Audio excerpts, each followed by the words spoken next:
traveling has never been this simple in the Gambia. Oh yes, you don't need to visit the GTSC depot just to get a ticket.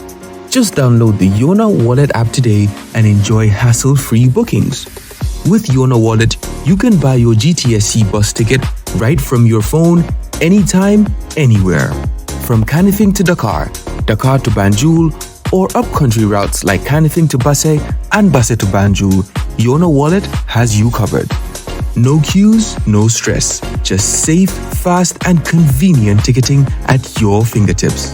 Choose comfort. Choose convenience. Choose GTSC with Yona Wallet. Yona Wallet. Your money, your way. GTSC.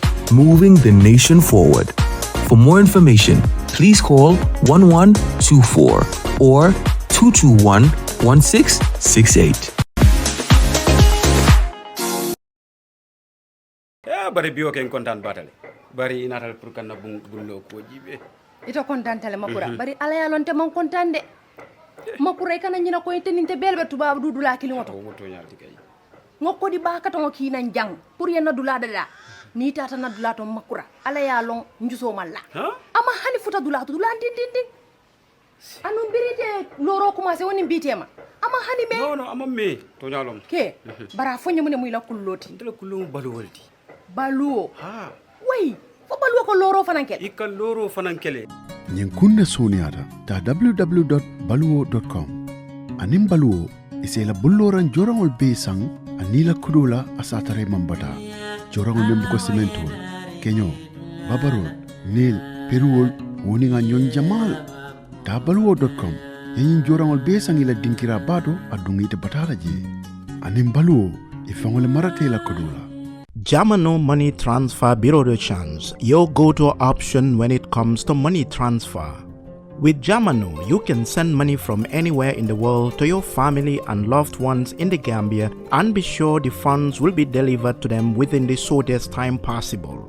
For your convenience, funds sent through Jamano Money Transfer can be picked from all the banks and multiple other financial institutions, including Ajib Bank, Trust Bank, GT Bank, Mega Bank, Basic Bank, Reliance Financial Services, and Approved Services. Visit our head office at Bruceby opposite AfricMed next to Trust Bank Limited or email us at info@jamanomt.com. You can as well call us on 310-3050 or 310-3051 or yet still 733-0688. Our opening hours are 8 a.m. to 8 p.m. Monday to Saturday and 9 a.m. to 4 p.m. on Sunday. Jamano Money Transfer, your most trusted money transfer service where customer satisfaction is paramount. When you think of a simple, fast, and reliable money transfer, think Jamano Money Transfer.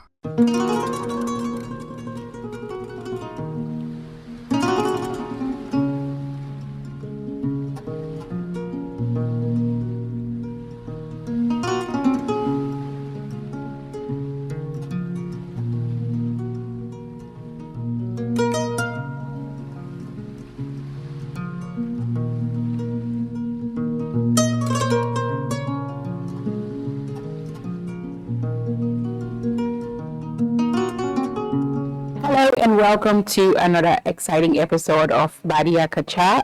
It's another beautiful Saturday, and I am here with Alaji Bora. Unfortunately, Kasa couldn't join us today because she have other important things to take care of. But either ways, both of us are here to entertain you as usual. First of all, Alaji Bora, nuyu naa la. Dalal la si benen episode of Badinya Kaacha fii si Kër Fatou.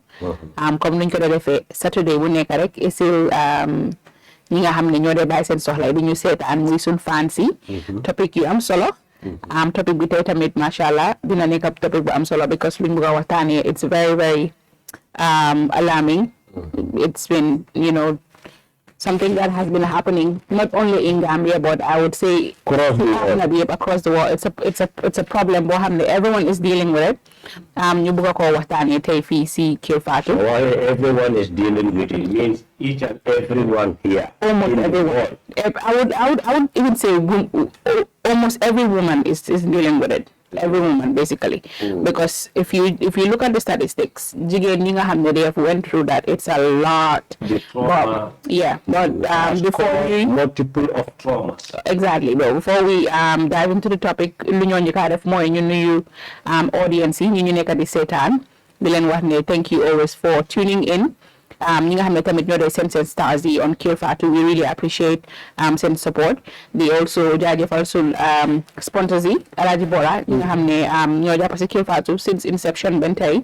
They have been contributing a lot, playing a huge part towards the development of Kër Fatou. Appreciate nañ ko torop. ñi dee seetaan YouTube afterwards pour follow up show bi, we are so grateful as well. Di la dalal di la wax ne you're welcome to the show. Thank you very much. Welcome back again. Another Badinya Kaacha in Kër Fatou. Yeah. Follow ko Gambia doing baby down and ding home and abroad corner carton, the breadth and the length of this country. Casamas, Jululu, Sejo, Ziguinchor, Mosle control down and ding. Particularly the people of Jululu, they control the back end, like I don't know, but for some reason, anytime so they knew, you are very particular about this Jululong. Yes, actually, I'm very concerned about this Jululu. Jululu is just a settled. It's like Jululong holds a very, very secret story. It's not actually far from the Siliti end and the border end. But what do you have in Jululong? Well, we have very good friends in Jululu and a large followers in Jululu. How do you know? How do I know? This is internet. How many people call me on WhatsApp? Some people. Not actually, I do that. But and I will tell you, most of the Gambian events and our Gambian, social influencers, ranging from our griots, musicians, artists, wrestlers, you call them social influencers and media personalities. We are always adored by the people of Casamas region. Mashallah. Yeah, yeah, definitely. Casamas and Gambia, Senegal and Gambia is just like one family. Yep. So, yeah, and you know what is so fascinating about this whole Senegal and Gambia? Yeah. If you reach at the border, there's a specific place for Hamne. The left side is Senegal and the right side is Gambia. These people are speaking Gambian Wolof, the other people are speaking Senegalese Wolof. And it shows how we coexist together. So it's really the certain part of the West Funi end, especially places like Wasadou, Chabai, many small villages around that end. Yeah. More Kabuna Casamas Lekana primary school at Gambia. You can know that very day. You can go to alone in Casamas. You see Moji Bojan at in Casamas. So, Bangladesh is similar things over in Africa. It's a whole part of the world. Yeah, the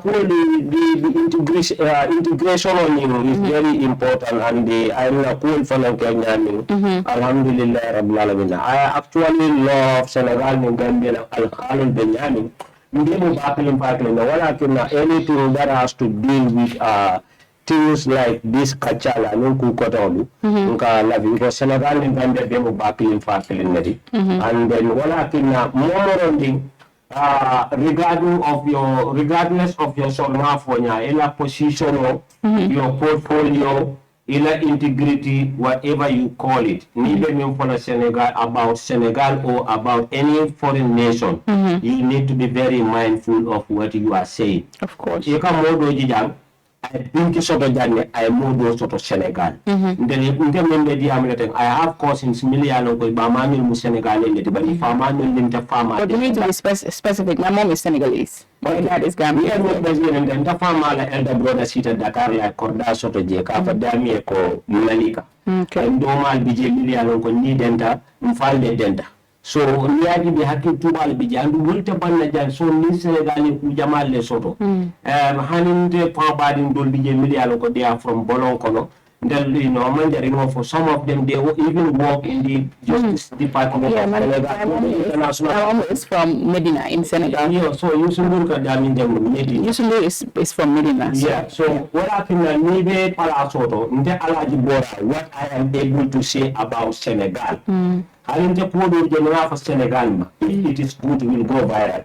But if it is bad, will go viral too. Especially if you are an official person of a state running a particular position in this country. Do not speak about foreign governments' affairs like that. We learned that during coalition of citizens, guys, Minister Minko Momo after Punta Yakela, or we went to the allegedly after Tulunkela, we go to Thailand. The Republic of Thailand, were in Bakken for a Safiroke about this country. Of course, because you don't face the Minister of External Affairs. I want to note a apologize. Sometimes it happens to CNN. During Obama left Tala, Kenya. Yeah, CNN could about Kenya and Somalia and regional. But Kenya could have to sue CNN to court for saying that. So they have to officially to them to apologize. You cannot defamate. I don't have to back in. They are the same moment that we are given 2016. Senegal play a very important role here. Bringing their contingency, design things. So we need to be very careful of Senegal, especially in a certain position, because they are not means you spoke on behalf of the Gambian. Yeah. So we have right to come and condemn certain comment about Gambia, because Senegal have a bit more Gambian thing. Wow. Definitely. We agree. So, we have everything we other is from our end. We apologize. Yeah. Senegal and Gambia, they will back in for killing it. Of course. So, the more they tend to the more they jail. For pending, if I a fan of Badinya Kaacha, kill a soul will be tend to Ngali jail, Mbakutu Atlanta Ngali be tend to Ngali jail. I thought ngal tentu ngal jay bake ba jadi nge tentu nge jay liberal sorry abayu ko amama kundalo liberal because jadi kunda ko biye bake ba from sudugum and purput nge tentu nge jay bari sa amama kunda ko le jam sorry I'm sorry for that liberal. Okay, so this sorry, the former beauty pageant of Kanilai, the sweeper. I have been to Kanilai, but it was only for journalism training, and I went there when Yajama was not even in the country. So I have never contested in any beauty pageant. The former beauty pageant. Who is that? Kasa. Ah, thank you very much. ANC. Kasa ko atata Kanilai bunda me fufunono ya jama plan belelo. Wow. They swept the entire length and breadth. One thing about definitely abuse. Kasa definitely need to sue ya jama for that. No, Kasa ko ya jama. How can I go for a beauty pageant? A whole beauty queen like me. Former president, ministers with their dignity and their portfolio. Samba Barola Kanela, they were born in this end, they were born in the capital, Greater Banjul area. No, how much I will be. Yeah. So if you get to look at it, it's another beautiful experience, you know. Sometimes you have to step out of your comfort zone and do other things to just explore, experience, you know. Why didn't you engage his ministers and make them busy? Yeah. Some of the security forces, one thing I love about him is those days, the Vegas guy, Sibanjul Highway, you know, they'll be clearing the whole street from this place, how do you call it? The roundabout, say Archway, all the way almost to Battle Haddon Highway. They always make sure they plant trees, you know, keeping the environment living and clean so at the end of the day, I feel like in life, in as much as you have this advantage, there are certain advantages you have. We have to say actually Dame has his disadvantages, but he has advantages a lot. So we have to especially when it comes to helping young people about his bad side only. Sometimes we need to do justice to James too. Of course. When it comes to development wise. James and in the sino la jam hadama di manya na sila jam fana mora problem do reto ko bole nyini na 99%. Yeah. Mfalenda sino la jam bo fora. Of course. Because we have seen what the men mean kijal. You build Parafenya, you build Biam, you build Serakunda, Kijane, you know. The education system was good. The university has all programs. Because I'm not a fan of Jemme, but I'm not his enemy. Enemy. But I know you call spade a spade.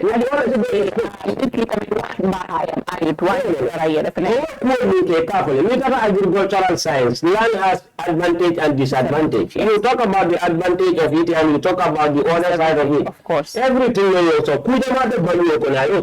right. First thing you go for because Kacha and I remember being a Kacha for at the end of the day, until we have one family, we learn to forgive and move on and forget about things. We open new chapter or new page. Because what is meant to happen sometimes about happen. But I'm not talking of the left side. So whatever is in the hands of Jamme, I am coming back. I suffer the time bantale and time bantale. I alamutala doing. But sometimes you might be pushing for something low, it's not even best for you. I feel like if you have been, into something for how many years, at some point just relax and go. You don't necessarily have to come back chasing crumbs. Let's dive into the once again, she's also let's get into the topic. I know why you are telling me certain to be JB. Small background. Okay. So take up a member of Tani is very, very important. We want to talk about child abuse. We want to talk about child molestation. We want to talk about basically all they prey on is young kids, I would say babies. I would not only say girls because at the end of the day we are seeing little boys as victims as well. Recently there's a trending video happening on TikTok. This girl is a Nigerian. She's called Ochanya. I want to use her as reference because maybe in Gambia these days she may be watching you and come and rectify you. No. Ochanya. Her name is Ochanya. Anything that has to do with Nigerian pronunciation, I got it. Come on. You got it because Yoruba. Equity woman. It's not equity, it's equity. But listen, let's move into don't ask me silly questions. I am talking about something very interesting. My open topic. We will get to that. Okay. But this is very serious. This girl is Ochanya. Her story is very, very devastating, Alaji Bora. She come from a very poor family. Her mother is a single woman who's poor. Mu yobu ko si keri uncle am. Si keri sister ambe. Pour koko nono mu raise ko fofu nono pour mu dem school. Only for her sister's husband and her nephew. Jabaram, my sister am jikaram ak domam bu goor were molesting this child from when she was 8 years old. Then I'm 13. She died. The girl died from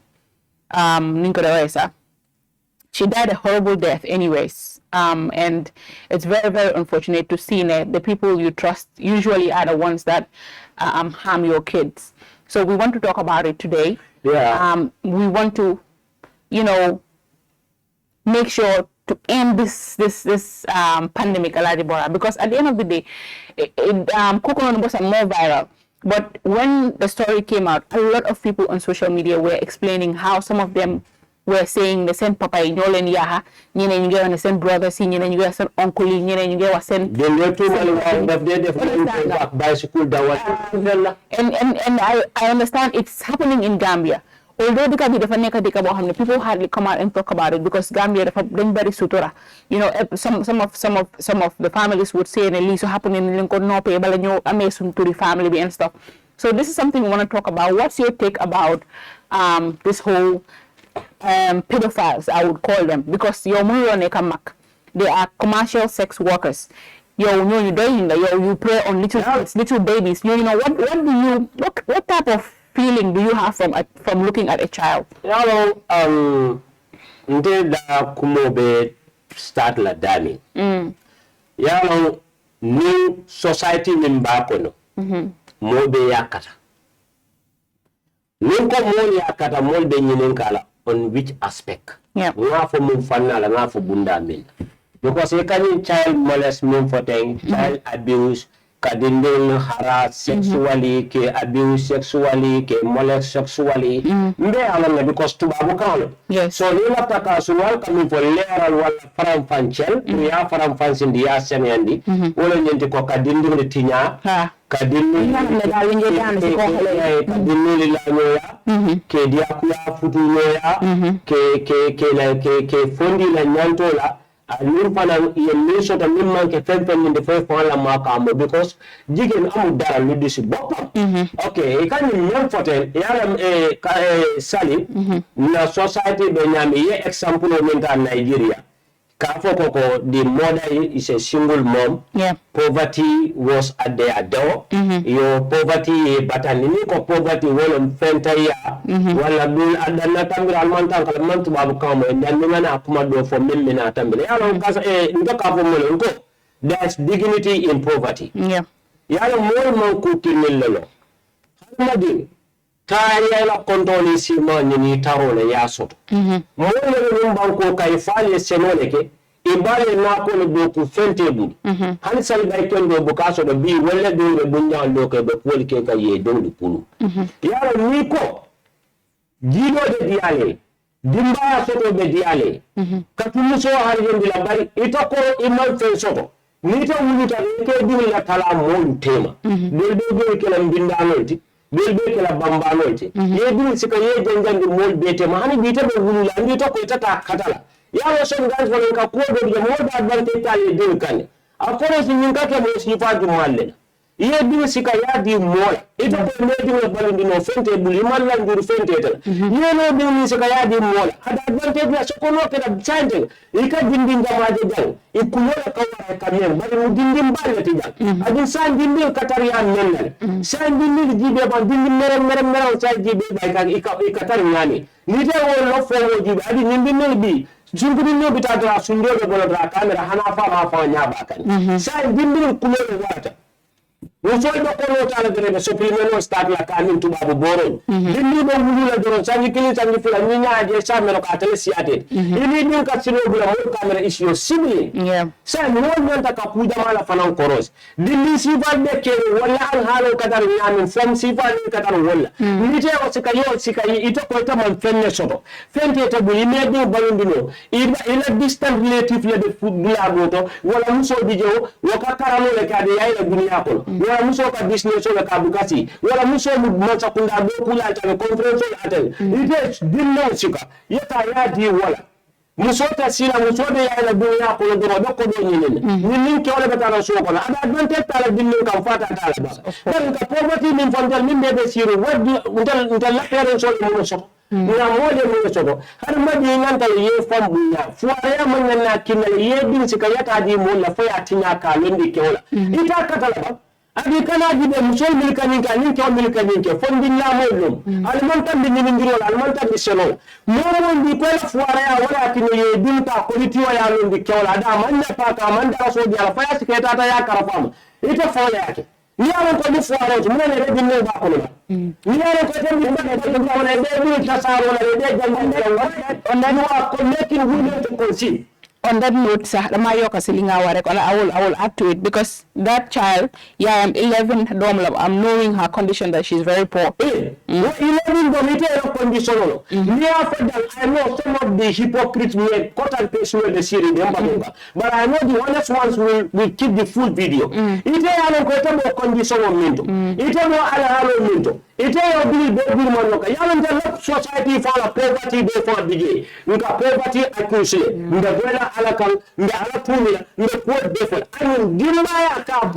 Sometimes it's self. Become more for the poverty. It a made a dimble like plan. Doing advertising but it a current that was so balloon. But we the Africa Musoli, Jamadi, Cornal Sambaka. A lot of we saw the figure. Count what the Musoli were carrying, political catcher and cook. And yet, we can be named the take a 1919. More of la parents on them, more man by new Kulu, new Dilla, Mana Sumo, that of business, it a Bukati, it a Bukatenku, Mediam, new Paradisina, they take advantage over this poverty, then Yaka Toya, Imam Fencho, if they are doing the Kela. But it is a Mundo Yaji de Keba, Munda Tambitagal, ye Lord, ye Senator, more better senior officer, more better camera billionaire, but I found Castle that get Muni, which all the Robin can tange, Gunju, Bakau, Belgium, Ike Dula Caramujo, Tati Pagara, Seracunda, Belcama Marcha, the Musole, the Wafirology. What a tournament, we never see the book. Building the money that we get building the Nana Palato Baku to sell in less than 10 years. When we do not have a Sulon Folko, Baradal Belurinji. Didn't be a quarter the Nana Waffle in Sato. There's the Mandakana Koga, Mumo, become water, they told Darmanabi. We do not come to the Folkan. Most of them didn't know what of course. Neither the political binding, neither the Susulaka Kubila, neither Majibela, the Tekla, neither Majibela, the one the program will call. And they didn't know you, they didn't know will be the guy. Didn't the Mafandi this badger. You kill a molest, you harass sexually, pedophile, fire. Baby, you Nana Wafla didn't do it. You also have not did it. It can be just in banking Atilina. It can do some good in the I can then with the Katana. I want so much than the Katana. More than the town on Abula, and the good celebrity Gumbo. More than the town on Abula, I can ritualistic. I have been some island because more than the year can do this by the work and ritually so living in Satoko. Africa digital. Baby, they need virgin blood. I'm but we have especially when election is but Africa is one of the most dark society ever in 1 million. It's 1 million. But in a society near baby, there are a lot of contributing factors attached to the Niadi. It's a municipality. It's a that girl supposed to go to school. Didn't know they are like ice. Didn't know the mountains. I don't know it called the phone Sifa. Welcome in the Well, you know, my question is, where is CPA, like Child Protection Alliance? Where is all this organizations, you know, how they're representing, protecting child? We have come to CPA. I work for CPA in conjunction with the Voice of the Young Club. I was there in a high school time. I was the regional president of Voice of Young Club. Bansai na grade 11 yente tombon. No workshop atenala. Before the Human Rights Commission. Njundu darane musubaji jalaman kamara kudang. No lebo kweke CPA wotuma mapa tata mfulo. But CPA Nitella ye sensitization ke banko dekan. Yamwe. The government of Child Protection Alliance. But Nitella African society to ya interpreting na keba nyane. Na keba ni the serious work ono. Imam tubabu kankaran. Imam fanko karam. Biri tata CPA analyze woli. Ngafa toke si ararala. Biri na de nje ya takatabu yato. Padi dobi je ude la tutu midam mabaka. yaje birin fulata nge kachala dindin ko apoya temo kulu wali wuli dal alamin tubabu concept alamin nasara idea ndala nde wulu kala nde muti kala nde kulu kala nde wulu siloka ate go ate kon kala kan ko against but in Malo and CPA move for them the responsibility of a parent towards the child wonderful and in the no for na responsibility but yet CPA in a society CPA batata I know NGO internationally worldwide globally but Africa and especially in the land of West Africa tradition norm value sometimes our interpretation of the CPA wole dental batandika because it camera ko mo kan din bute mo din filije min diata dinde la nyanto CPA mofo so wala na CPA panel te manke police they are not Ministry of Justice ema bal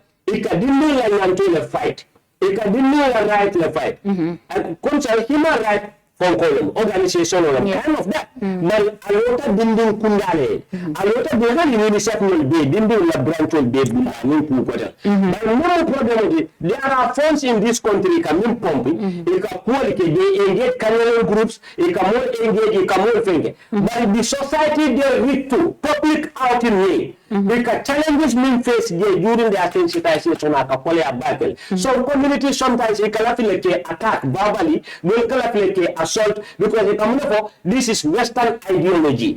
Sai ni Kafria miro lenata. Ikafo from Kafria mo kanya du bute ndimi attack ndimi bulan. But imano ni Dr. CPA for explain mole ibukan. Child Protection Alliance. Kadinnan ka tankandi. Wa ala nyanto, ala wajibo, ala hakku, ala nyo. CPA belong work. So one minute ko mukafiri amiro tiba banje bukanna so wala ko munte na fo karambali ala mbe bulala molula adun ka fo lokal langwe CPA bi janna do ko kala ko ke ya mun problem odi janni be CPA fola gande fal collectively entirely we need civic education yeah na national radios and TVs animal sakundala nyanta ka phone bondi. But the problem of African government towards civic education, it can focus civic education entangle all human rights principles, activities, right this and this that. African governments think civic education will make citizens to be aware of their rights towards them. Government will African government will be found after carbon. Because more basic principles in a human right in a universal right in a constitutional right in a fundamental human right in but civic education, what it entangle all this. I mean, civic education or banko deal in civic education or none. Banko will be NGO anything is in a foreign language or English language, whatever language. They engage community million kofana ibitali because of local language. You won't come the sound of a but African government will function but government in Africa will not allow citizens to know their civic right. Through topicality, formality, can discuss on the radios and all. Because if citizens don't know their rights, definitely that will disturb them embezzling, tapping public phone, come on, come on intimidate, come on harass, kapolike. So, if the more clear to surrounding. One civic education or at the radio and television, if the traffic talk so the police, if the kudo la kachala, President Bora Lajana, President Yena Lajana, one of the ministers on a political podium. You start to label people with high caliber of knowledge. Mola Banina, Ekabalu from their own sweat. Yatra kwe karakacho kakumafema just to make them to hate what they are doing. That's what we are seeing in our country. Bora, Wait, I'm not done highlight you are. No, I totally get it. In every situation, there's always a contributing factor. And we have seen so many scenarios. When it comes to this situation, scenarios then differ. You have other people, the molestation, the sexual abuse comes directly from their fathers. Understand nga? Gis nañ fi in so many cases xale boo xam ne own papaam moo ko yaaxa. Understand nga? Bari na fi. Even in Gambia fi last year dégg nañ fi papa boo xam ne ñu balama si kaddu bi biiral na doomam. Gis nañ fi ñoo xam ne 2 months baby, 6 months baby, 8 months baby, 1 year baby, seen own papa yi ñoo leen def loolu noonu. So boobu noonu doo mën a blame ne poverty moo def loolu. Understand nga? Because these people, some of them, yeah, I'm coming, yeah, understand nga ne foofu nga starté. Because in certain cases tamit, come like you said, we live in a world boo xam ne, like you said, it's very dark. Human beings are wicked. Understand nga? Doomi aadama si boppam moo leen di mu soxor. So moo tax yow as a parent, both parents sa lay wax, da ngeen war a bàyyi seen xel bu baax a baax because yéen a nekk primary and number 1 protector of your child. Mënuloo am doom because nga ne da nga nga jël xale bi rek nga yóbbu ko si sa benn mbokk nga ne ko amee ko without considering the fact ne there might be somebody who lives in that house koo xam ne xam nga moom loolu mooy jikkoom loolu la def dafay yaaxa xale dafay ni yow all you think about is you think that person can take care of your child better than you fekk yow sa boppa yaa enu sa doom bi nga dugal ko si danger. Understand nga?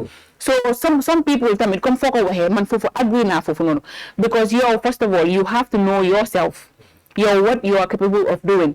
Yow xam nga ne you are financially struggling but you want to have 10-15 child. Understand nga? Yow benn nit bi bu nga wasin 6 doms within the space of 2 years or 3 years. I know it's practically impossible. You can always I'm just saying. Understand nga? Am na ñeena dañ mën a neex dañu golo la de lekka bi ñu yapi lo golo soo ko waaw soo ko ni di leen ñaaw de la ci comme sambo waaw yow amuloo benn li nga def sa life yow soo amee yow sa njaay bi nga dee def sax ay $10 si $5 si profit nga dee am foofu noonu nga ne yow yaa ngi indi doom te yow xam nga ne babies are expensive because you have to feed them, you have to clothe them, you have to make sure they go to school, you have to make sure suñ feebaree da nga leen di yóbbu si lopitaan. So even public hospital sax di nga jënd ticket am na garab yoo xam ne yeah. Right to quality education. Yes. Right to quality medical care. Of course. Right to quality shelter. Yes. Right to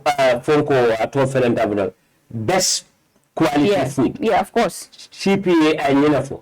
But another important point, it is the responsibility of the child too to participate in education. Yes. And the responsibility to listen. Yeah. But I write me for Congo, but a lot of responsibility for the from the end of the children. So one of them from the wow. So yeah, when it comes to that aspect of child molestation, I'm not parents in your indil sendomi because first of all you fail your child because you as a parent you have to be prepared, you have to be ready. Although come circumstances you don't control. You have the level ground for the children. Yes, like so yala mo de dundal man that mindset la wabu ni ñu change lolu Alhaji Bora. Although wërsëg ku nekk yala moko amé and yala moko wax ne don't be scared of having children because da nga fokk ne duñ dunda. But then again you have to be responsible because Allah even himself said jamo ma kom mini kom naka lañ ko dee sax ëllëg ngay dee but liggéeyal tam ba mel ni comme doo musa dee because at the end of the day you have to work musuloo dégg ñu ne yàlla moo wàcca si mu ñëw mu enu sa doom yi dem utal leen school yóbbu leen lopitaan suñ feebaree or stuff. You have to make those efforts. So yow sa boppa you have to decide how many children you want to have. Life is all about sitting and discussing, planning. Understand nga? You are married, you know yourself, xam nga sa mental health, number one mun nga raise all these children physically are you able to, financially are you able to, then nga am loy muna am then so linda loy ligay di nga muna jabale sa dom bi but yow amulo nga di nga muna am 10 dom yow xale yoy ndole muna dimbali first of all sa yow mënulo sax xam xale fu nekk am na xale suñu génnee seen kër yi seen yaay sa dundee xam xale bi fan la nekk xale bi da nga gis fa bo dëkkandoor yi ñoo ko daaxane ko ñibil waaye parent bi fu mu toog si biir kër bi o papa bi mu ngi toog si ron guy yi di play dam yaay bi mu ngi si marché bi xale bi mu ngi si environment bi there are some góor yoo xam ne dañ bon ba bëgg a dee they wait on this opportunity suñu gisee ne xale bi amul kenn koo xam ne mu ngi koo bàyyi xel rek they lure you into seen néegi or wherever ñu yaala understand nga so in that aspect that you have the parent to blame even though you have I feel like the law should come for some union because they know you're a prison and at the end of the day public funds like they use for even feed them in the prison. I feel those people all you need to do is just castrate them and kill them once and for all. You know, feed them to in Indonesia they use chemical castration. Yes. In some part of it. You know, they kill you. Even I feel like even some of them Bangladesh. They kill you. Some of them, they don't even deserve to be buried in the ground because they are getting face of cemetery. Some of them just kill them and use their bodies for experiment in the hospital. What Mexican cartel do? They develop you in acid. Yes, we let them just find ways on how to you in this society. But Bora, again, like I said, it has nothing to do with poverty. Some men are sick. Some men are something is definitely wrong with them up there because man munu magis yo magis xale bo xamne mayno la xale bo xamne munu ndaw liir bo xamne amal la ben jering yo ngene xale bo munu nga xol ba you are getting aroused from that child. What does that child have? Xale bi solo dara lo xamne munu la attract xale bi yaramam bi fen develop fo xamne munu la attract. So why must you even think about sleeping with those babies? You know, so I feel like parents need to be very, very extra careful. Be vigilant around their children. You buy and help. So you don't want to be 10 times ahead. Because Papa, you very young and irresponsible. There are so many men, they think fatherhood is just by providing. Understand? Some of them are not even providing. Some of them are not present. You know, they said you can be a father, but you can father a child, but you can never be a dad. That word dad is not every person that more like a dad, because if somebody to call you dad, you have to be present, you have to know the child, you have to be around them, you have to talk to them. Why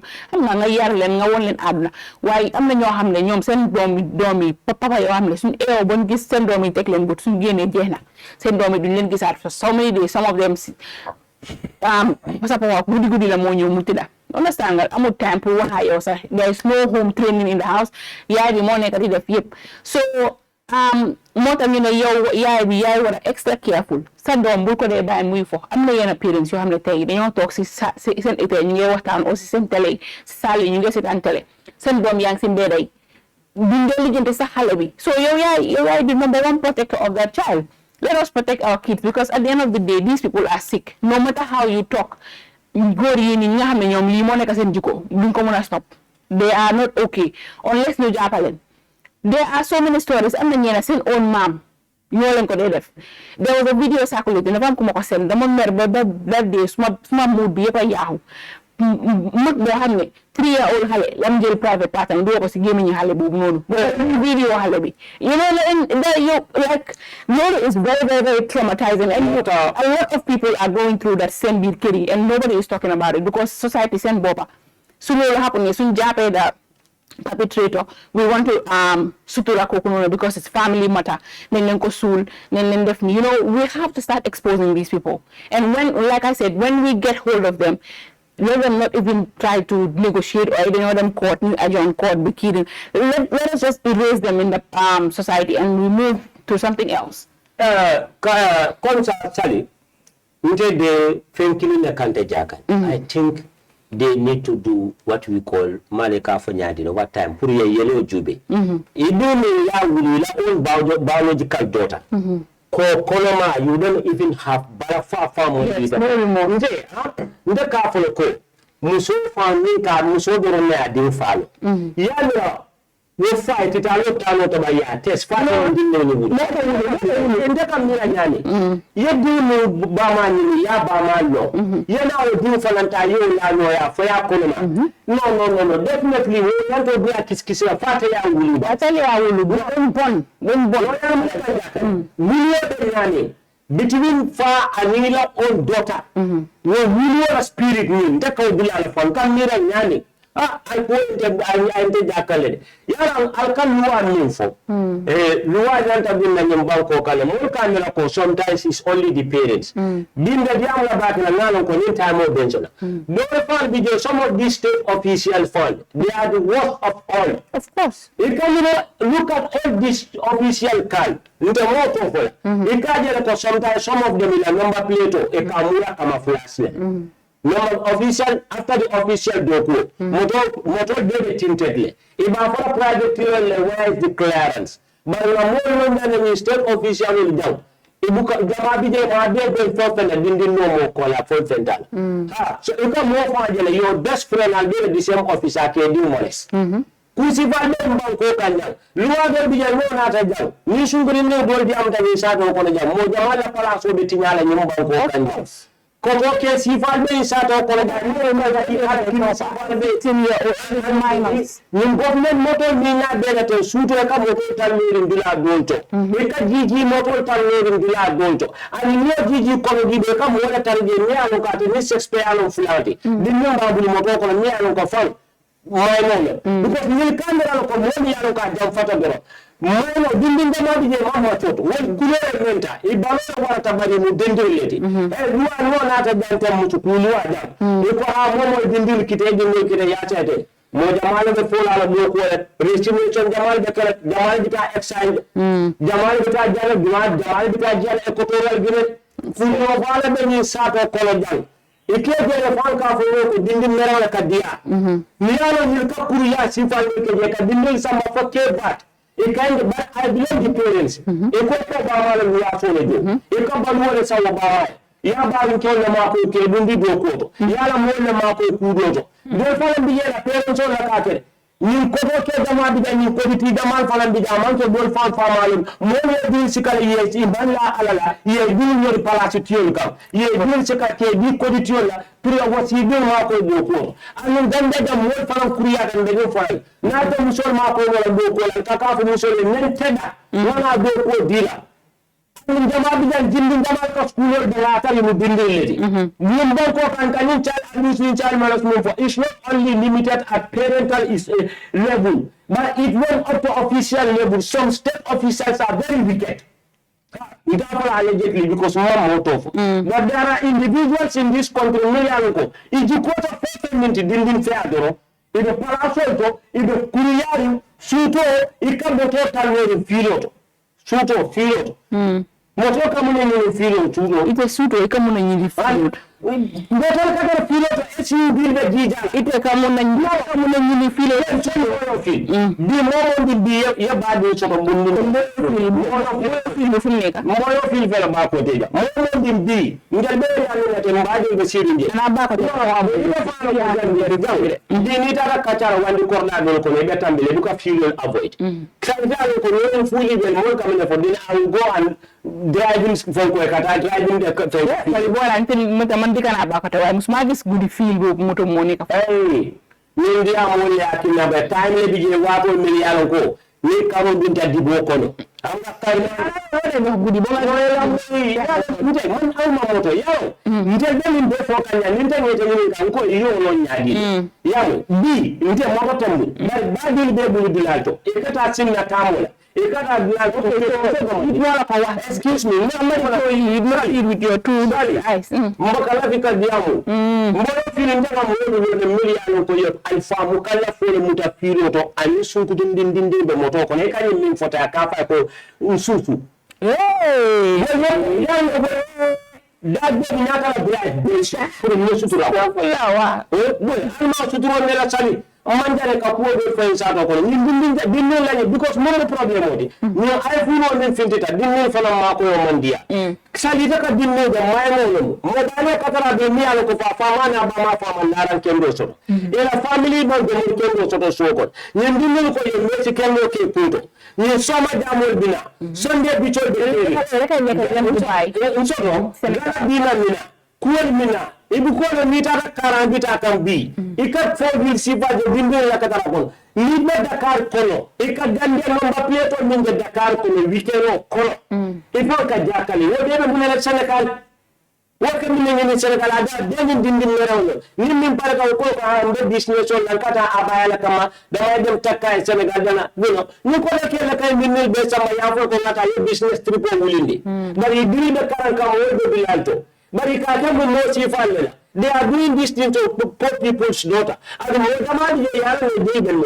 we are in this season tourism but bi no da mal findi tale bulu wasi faye da wanne biye ni famo ketla yo ko do ki ba manu ni tulo bidara il y a ko kete dingul ata do kula ya sometimes for molest no abuse mo sometimes for indirectly you molest your daughter indirectly you harass your daughter indirectly you abuse your daughter ni daughter yake sexual asset because of poverty among the anyina la lokutan damages monkey tinaro monkey if you dinne la health wise ala radio betinya amansi kap bu kewlu kam amansi pour futola amansi ko bari yasi ka ya dundu mol ka do aba futola tembe temmo do ade tinyalen aba panjala ko ganni na soga nyoko bar indi loro abala hadire tinyal bi ne bandaji be ka diamu ku ci fala ma advantage ci fal bidal ni ko di tiyo ni mo be puya ci fala ni sato ko no jang ibe halaki ci fa samba kan ni nolga modal bi je dinno e ka mo da ta mo ka ba ma da kurandi ana man kenda ba mo ay ta mo ya ta ko ba ma ko ya ma ko ta ko lalla yo ni fa ko ni dinno ni mo ci wala ni mo be mo kan ni be fote ka ko ha television ke dur lendi mo le ke dur lendi ni sa do ko kumere si balde ke kanja no ko go to Dakar during the weekend sal paso de Senegal ni foto to ke bulo le puto e camera gandi amut moto e camera si val jiji bira jiji adije ayalaran asiaran akel adabudi wala division mo si val MD NID Makata and Division IT. I know number plate si fa de DK Senegal ledi. TH mo chesledi K mala na mo kawla ledi. Mo bondi je. Ya TA mo tamba kunda mo Senegal faledi. Barika Gambia every Bora. All these regions don't have their own plate number. Senegal is Dakar VK mo amoy TL TM tamba kunda TH, chess, DL, Dubel, Tubala Resort. Okay. And they have their own number plate. So what I'm saying is it attached to the plate number? Huh? Is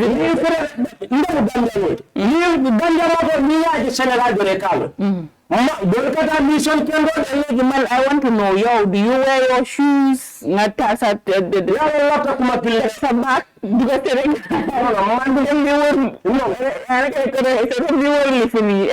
Apartment you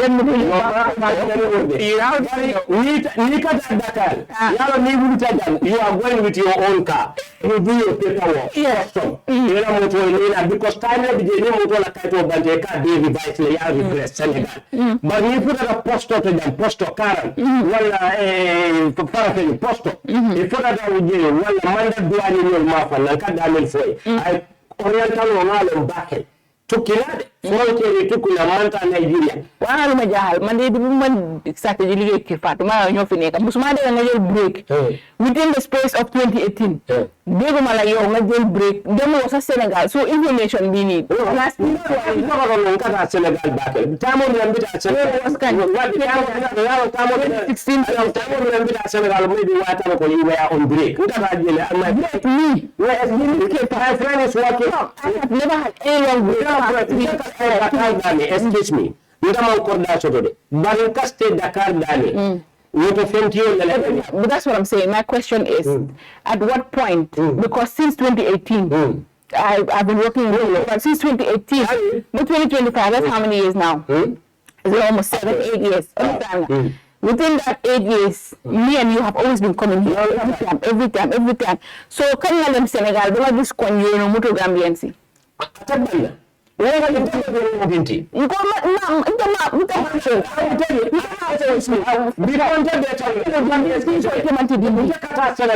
before I will know you. Yes. Yeah, okay, so you are past tense. Last year, talking about time that was a time. 2013 some like for Kasari, not friend and meet and friend. I have a family.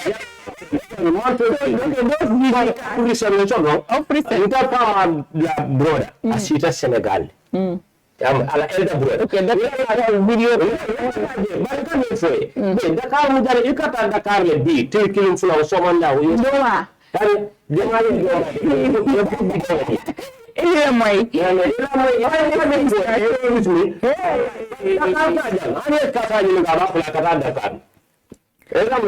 President General,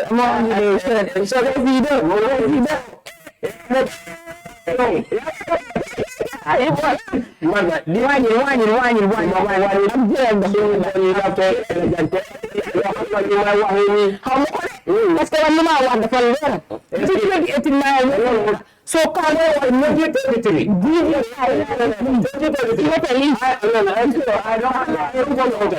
I can find all my bus ticket GTS.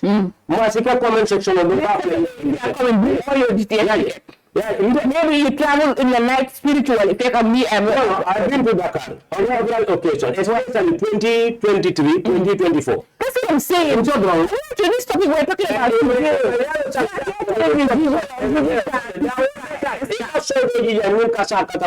It was a record among the life thing. There was a time you take a break because you know this is in the road. You know, when was your time? When was that? Time that we started on video now. When time, man. No. Time is not on video now.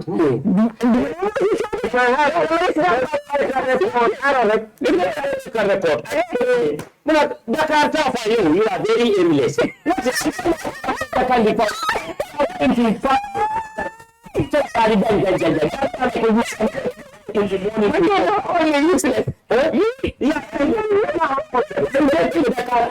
Something precious. I'm not making the car something precious. What I'm saying is, you are bringing a topic. I will tell you.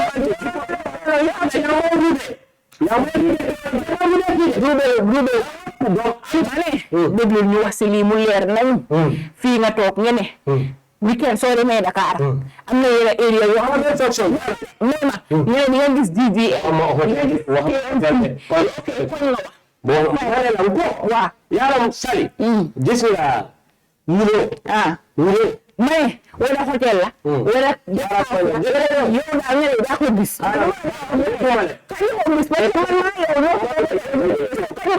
you are very smart. Yes, Very intelligent. I know that one. You are very intelligent. You are very smart and you are very good in fabricating. No, that's not true. That's not true. I'm not a manufacturer. I'm not a fabricator. Machine wise, I feel like I do a film. Man, my fabrication.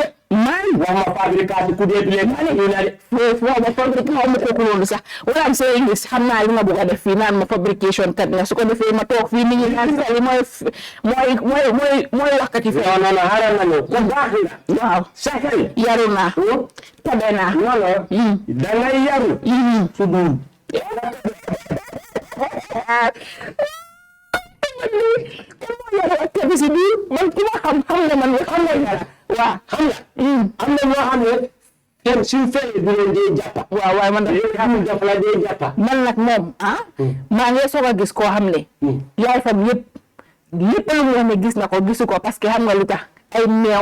ay du no bunde nan ci mané xawma bunde nan la yow alaaji Bora ah dégg naa gis naa xam naa wax nañ ma yow sa lay soo gisee nga ni banta lii loolu la xam nga wax naa la fi malé bu ko lu ma jaxal si yow dang ko do wax ak confidence xam nga fekk yow sa baax yow ne tas dëkk man tas ma dëkk yow mu lay wax ni affaire moles bi moo tas dëkk yow xam nga naka laa ko tasee because man affaire moles bi wax ma yow de loo xam ne dafa nekk still wane paa yi si fii baaxoote bi loo xam ne baaxoote fii I don't understand. People are listening. They know where I came in. Okay, I like for the sake of the listener. No problem. And what I'm trying to say here, you cannot follow. The capacity of imagination is the principal source of human improvement. Just to say, this one I just bring that as reference. Actually, 2 days of a basically comedy basically. But here, whatever we are saying today affecting our current society, our this modern generation, especially the kids, the younger children, total.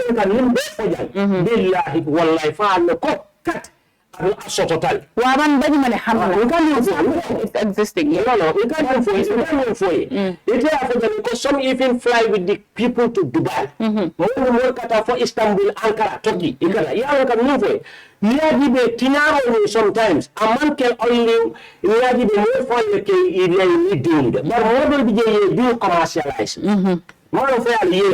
Business. Of course. Some are because you make a makia intoxicate the sun down no face and wasp. Be selling kadam for it. To point at the diale, maybe even bataligan.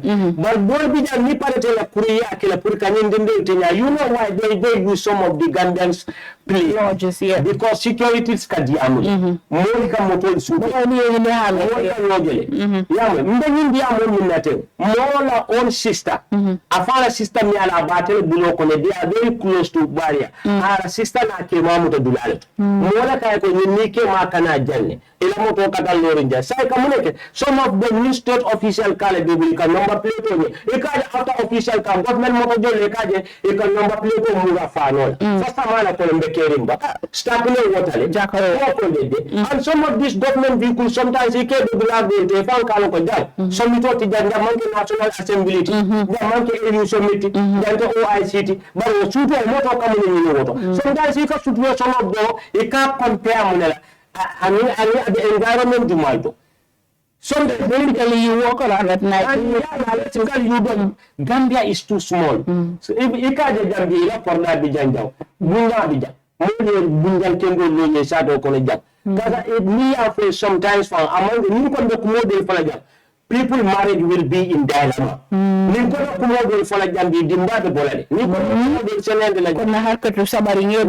Excuse me. How you can told me that you told me along with more kake bankol canton cool kake. Sometimes Kujama kake, you know what?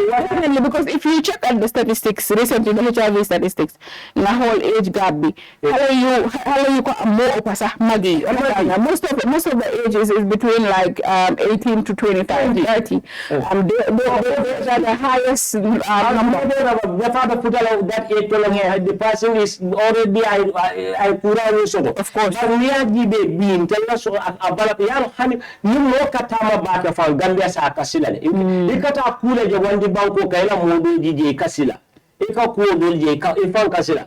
Niba kula kala jande. Dindu lenin tinaro be nya balate is the parents. And the new parents not only need to gulu because nisi do gulu no doro ayoko ima family. Of course. Nibi nisu dimo momode. It is our responsibility puru la no din kulu. Niba rakonde ko bunya bije sali ya dio soto. Yente ya gal sali ya kuo nyame. Otanta fanal na bunya puru kan hakilo to sali dio to. But you will not save your kids. Even more dio tale be mo. Your sisters, you are protecting your sisters at home. Because kids are obsessed with material. Of course. Look at this. I don't live in it be. You have school send-off. You have party, you have graduation ceremony, you have the Sunday beat. You want our expensive hair. Gala dinner milako. Ito ko the dress dako na dinner. Dinner ko la luxury life la fancy life la ninku ko. So more than bijan million ko you cover suna de embezzle money mambata ko do kuna they say billions. Ninde bila. Among korata I fully send I idea. Among adi baby dinner go the motor born because they are no longer living with their parents. Sometimes you wonder they are hardworking. They make clean money and drive their car. But me for how they got that book from I 1.5 motor, I 2.5 cars. Like you want to get the 2.5. Abarafa water battle is because of materialism. Yeah. We are not promoting matter. Consent the no but beyond the territorial integrity of this country. Yeah. Some they fly, some they drive. Milka Banco big bullet. And me are full Ganda for Milka Banco live back and me are full.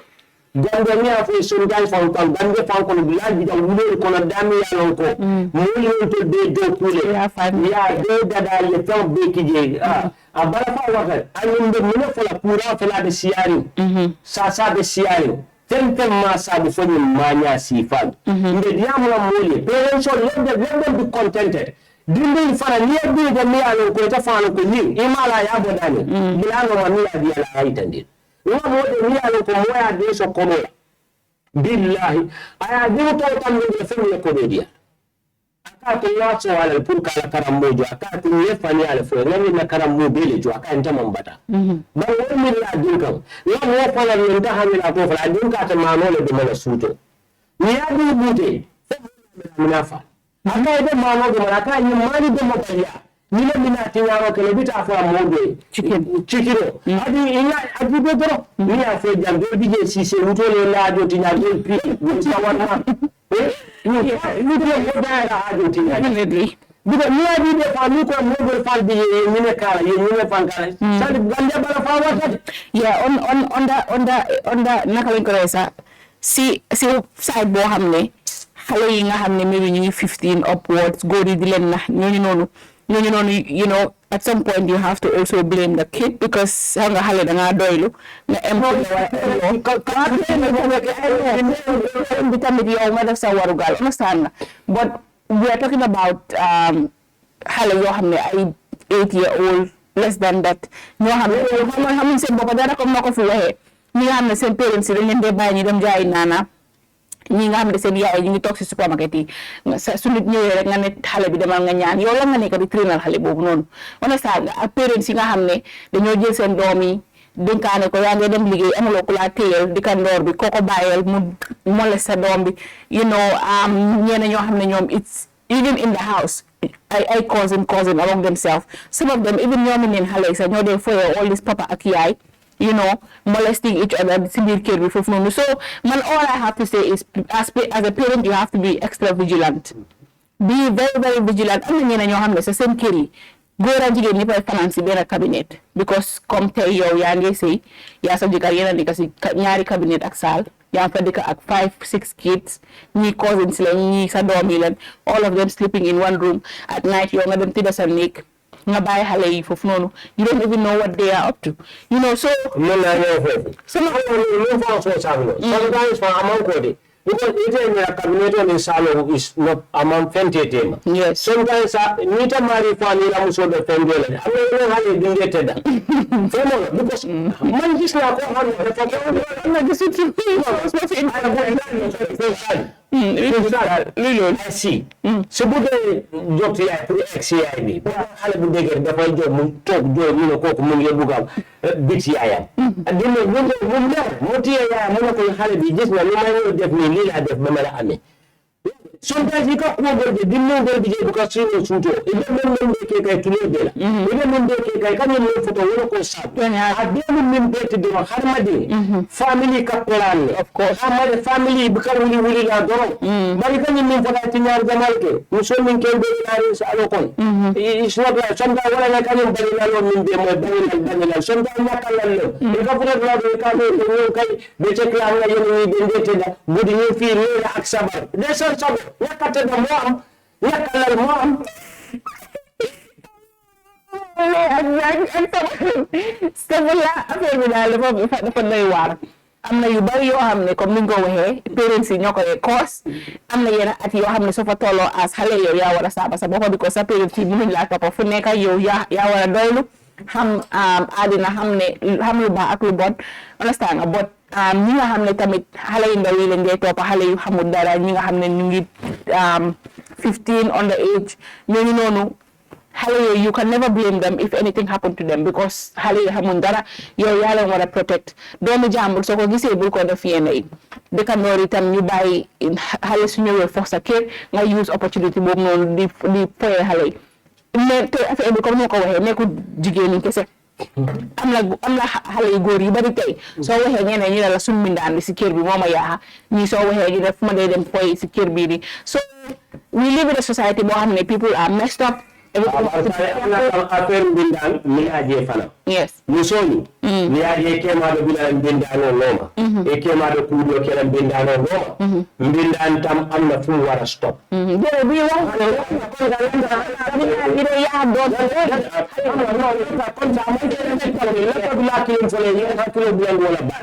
muko futuro laka tal katande bake mbindano betata pour kela musonda handi bari ita kuku mbindano ikemala blango mbindano next topic next topic ko tide nan mala hakilo sa amna ni digere ni mo legi ku na ko sa buki donc len ni jeli wala bo amna sen morom ya ila mom sa mu tol fa to le ko en kan mbindano ka ni ya de tel fam de jel ko xamne ko bi ci tan ñu ka da amna yana gode buki sa soko inde mu taka malan sa kuder bi sa mu len ko de Alhaji Bora topic bi amna solo lool waxtaan yi rafet na kaddu yi nice na ko am na yene wax yi ñaaw na waaw ay tamit yoo xam ne tamit sappa jimbo am na kaay waaw ay gis bu nekkati ngay profité sa solo ma plate waaw lii la Alhaji Bora amaloon moom xam ngeen mbiram épisode bu nekka su waxee gis naa Badinya Kaacha cannot be compared to any other Kaacha. Thank you. Because this is the unique. Yes, you are very special in fabricating. Because the family Lisa, the third in command is not here. Kasa wa wasu bide ko mun ra uli kamba. Wow. Mama mo istuari ko Sense.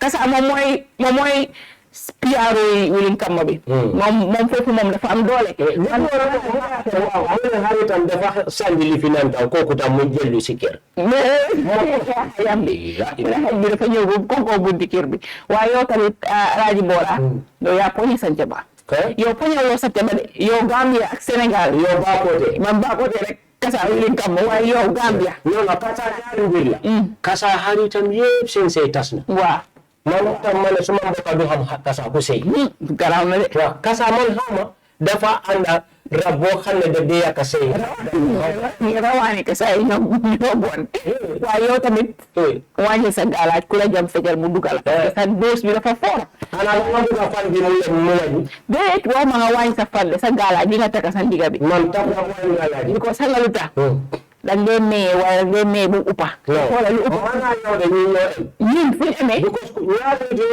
kenn du wax moromam mu de am na ku de upa te kan man sama jooy bi man mun naa jooy waa ko ñu yëg waaye da ngay yow bela jooy nga def fi bela gi jooy boobu tas na aduna boobu mooy ban suma benn maam suñu koñ defal la baakote ba gaay def leen fi dara guys, until we come your way with another interesting topic. We are signing out. We're saying thank you to our sponsors. Thank you to everybody.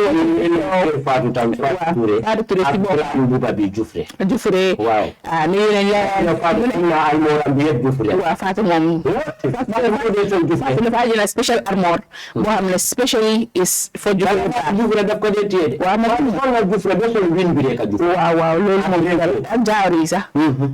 So si yaay sa dama ragal togu kër Fatou sa jufure moko brand bobo badal Alhaji Bora folo kun kote fo ika fo nyama tedu wow folo kun kote bye.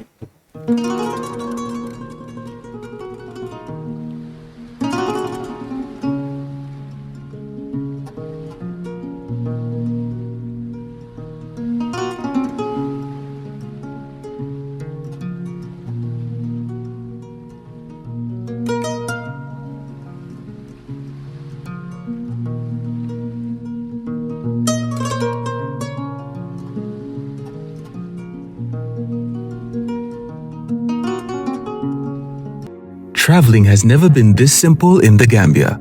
Oh yes, You don't need to visit the GTSC depot just to get a ticket. Just download the Yona Wallet app today and enjoy hassle-free bookings. With Yona Wallet, you can buy your GTSC bus ticket right from your phone, anytime, anywhere. From Kanifing to Dakar, Dakar to Banjul, or upcountry routes like Kanifing to Basse and Basse to Banjul, Yona Wallet has you covered. No queues, no stress. Just safe, fast, and convenient ticketing at your fingertips. Choose comfort. Choose convenience. Choose GTSC with Yona Wallet. Yona Wallet. Your money, your way. GTSC. Moving the nation forward. For more information, please call 1124 or 221-1668.